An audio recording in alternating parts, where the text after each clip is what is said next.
Qo'limda Ark brendidan yozgi $89 oyoq kiyim, o'zi $89 emas, albatta skidkada shunaqa narxga xarid qilsangiz bo'ladi. O'zi narxi adashmasam 150 atrofida belgilanuvdi. Xo'p, nima bu? Ark Copenhagen brendi, O'zbekistonga ilk bor biz olib kirgan brendlardan, xuddi On, Kenguru, Karhu va boshqa brendlar qatori. Va ushbu oyoq kiyimi kelinglar plus minuslari haqida gaplashamiz.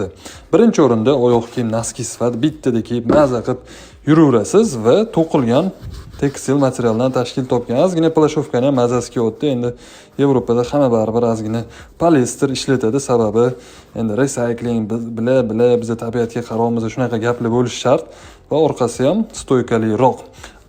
Logotip yana Arkki hamki yashiringan, ko'rinmas va rassetka elegant, ya'ni oq poshnaga ko'k tepa qism, kirish qismlari rezinkali, jo'naqa keng cho'zilmasa, u hatto yaxshigina cho'zilar ekan, bemalol kirib chiqishli. Poshnasi o'ziga yarasha yumshoq va minus tarafi mana shu balki poshnasi deb o'yladim, lekin bu ham yaxshi.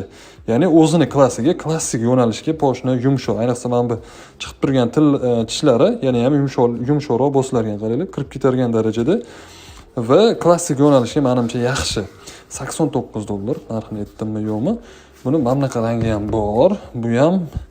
Buni men o'zi qorasini zakaz qildim. Okalar qorasini zakaz qilishuvdi, lekin menga xaki rangi olib kelib qo'yibdi. Mayli, bu xonada hakkisi borligini ham bildik va obzor qilamiz. $89 dan kimgadir kerak bo'lsa, moshni narsa. Yevropaning brendi, adashmasam Daniyaniki edi.